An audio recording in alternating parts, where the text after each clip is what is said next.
2027 December सुधा भुवनेश्वर रे metro rail प्रकल्प सरिबो। एथिपाई माटी परीक्षा और रास्ता प्रशस्तीकरण काम जोरसोर रे चली।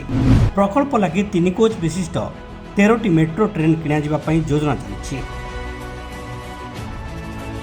प्रति 10 मिनिट रे कटक त्रिशूलिया भुवनेश्वर एयरपोर्ट मध्य दौड़ मेट्रो ट्रेन। आगामी 3 वर्ष मध्य गड़ब मेट्रो ट्रेन। 2027 हौसरू सरीजीव भुवनेश्वर मेट्रो रेल प्रकल्पर काम। कटक भुवनेश्वर बासिंदा अपेक्षा करिथिबा बहु प्रतीक्षित प्रकल्प नहीं एभली खुशी खबर आसी। प्रति 10 मिनिट व्यवधान रे अप और डाउन लाइन रे 6टी लेखाएं मेट्रो दौड़। मेट्रो प्रकल्प लगी एक prototype Bhubaneswar metro rail corporation office रे प्रस्तुत करा जायछि।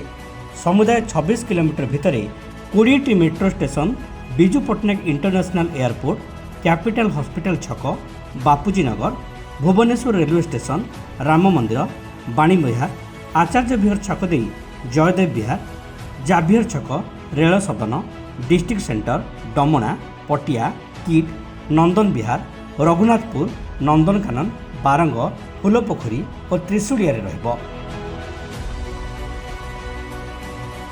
ए मेट्रो प्रकल्प पई विभिन्न स्थान में चली माटी परीक्षा। प्राय 50 ରୁ 60 फुट तलू माटी नहीं विभिन्न लैब रे परीक्षा होछि। माटी परीक्षा सह शिशु भवन छकरू रघुनाथपुर जाली पर्यंत रास्ता प्रशस्तीकरण काम भी जोरसोर चली। एसबु काम प्राय 2 मास मध्य सारिबा को लक्ष्य रखा जायछि।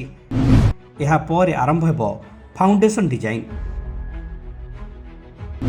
भूमि ठारू 13 मीटर उच्चरे जीव मेट्रो लाइन। राजमहल, जयदेव विहार, बारंगरे एहार उच्चता अधिक रहिबो। मेट्रो प्रोजेक्ट पई पूर्वरु जो व्यय बराद करा जायथिला तारि भितरे प्रकल्प काम सारिबाकू लक्ष्य रखिछि भुवनेश्वर मेट्रो रेल कॉर्पोरेशन।